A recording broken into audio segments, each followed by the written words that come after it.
Hello, Mark. Thank you for responding. So, in your comment here, you want to refute some of my points. That's okay. Look, crypto is a digital real estate asset. They're networks on the internet. So why does I say digital? It's because it is digital. It's on the internet.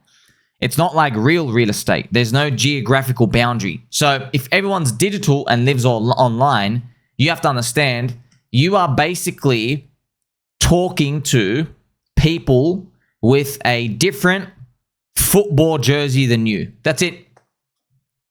Manchester, Arsenal, or maybe you're an NFL guy, you know? Maybe you're a Denver Broncos guy. Okay, so they're just different tribes on the internet. And obviously now makes sense. You think, oh, that explains why they might get really rowdy. Some teams are just born to lose. Other teams are like underdogs. Other teams are favorites. And their fans can be extremely either aggressive or passive. Or some people are just there for the fun. But you only notice the like top 5% most vocal people anyway. Right? Like when there's fans that go through the middle of London, maybe for some football match, and they start breaking stuff. Yeah, it's maybe like 40 guys. But you know there's like 800,000 people that might support the team. So why are you focusing on the 40 guys? Because as humans, we have this biasness as well.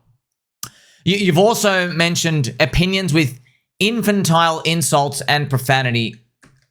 That is like, okay, let's say I went to America and I went to a downtown alley and I'm literally, there's a guy trying to sell me drugs and another guy just like holds me up with a pistol and says, drop your pants, give me your money, and turn around. And then they put a knife to the back of my head. And I'm like, dude, why are you using the knife? You got a gun there. And then he says, shut up. We don't talk like that here. Where you from? And then I got to give him my wallet. And imagine now I go home and I'm like, well, America's just a cursed place. Got robbed. This guy got me to pull my pants down, laughed at my willy. Why do you use the knife? He had a gun, right? So I could go home and just talk about all these things. And then you'd be like, oh, that's stupid. You're judging a nation of 420 million people based off just one little bad experience. Someone like who was very, very aggressive for you. Like you didn't go and visit like a grandma in Oklahoma, in Alabama or Oklahoma. Or you didn't go to like the beaches of Miami and go like have a sandwich somewhere. You didn't do that. You just walked into an alleyway. Okay, well that's what you've done is you've walked into an alleyway. But you haven't just walked into any alleyway. You've walked into an alleyway and then you said, all of you are going to zero. You basically, that's what you've done. You've gone in, people have their life savings in this. Okay, so most of them don't have businesses in real life. They are here because Bitcoin went up. There's life-changing technology, just like people who bought Microsoft in the 1990s and Amazon and all the other tech stuff. People have seen the same thing. Young people here, inflation is very, very high out there and they can't catch up to the price of stocks or houses. So they're forced to come into this like high growth asset with a lot of risk. Now, the lot of risk part, I mean, that's a bit of an understatement. The volatility is extreme. So, I mean, like you're free to keep blocking and ignoring, but I just want you to know you're on the wrong side of history here because HEX in 2019 had about 10,000 people, okay? Now, PulseChain, including HEX, has 250,000 people.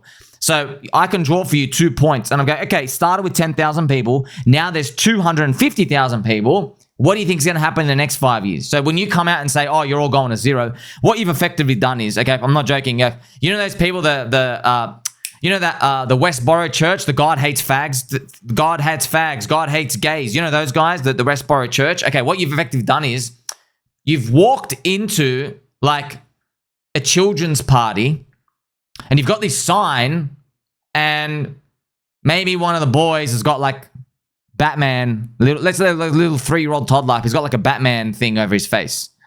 And you're coming in here with this like, that I'm showing you metaphorically, what you've done is you've come in here with this God hates fag sign and you've just like trashed the whole place and you say, you're all burning in hell. You're all burning in hell. And you're basically saying all your kids are going to get cancer. You're all going to die a horrible death. You will all burn in hell forever because, you know, I see a Batman symbol over here.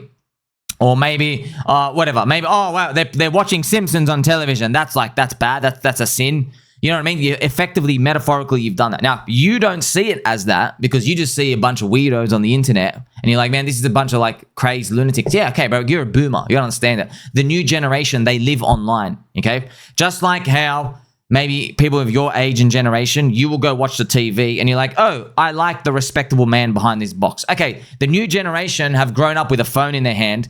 They don't watch people on TV, okay? Their friends are all on the internet. So when they see avatars and pictures and logos on the internet, they're people to them, okay? It's a new paradigm because they've been born on the internet. Like every kid 18 years old now, they only know a world of the internet, okay? So that's the world you've stepped into. So like, I'm not even telling you stop judging or stop blowing. I don't care. You can keep trying to do it. I'm just telling you, you're on the wrong side of history. No different to people who came into Bitcoin 14 years ago and said that Bitcoin is only used for drugs. Guess what? You had a point, but it still grew. It literally still grew. So it's kind of like, it's like, okay, you go back to Detroit and you say, oh, everybody who lives in Detroit is a thug, a murderer, a drug dealer, or a prostitute. And I would have said, you know what, man? Maybe you're right. But they're eventually going to die out. The city's eventually going to get grown up. It's going to get more fixes. It's eventually... things are going to turn around for it eventually. I just don't know when. So what you've done is you're basically like one of those journalists who come in. You've described what's going on now. I know it looks like you're like, hey, this thing's never changing. Okay, but you'll see. You'll see. I'm just telling you on the wrong side of history. Welcome to PulseChain. We love you.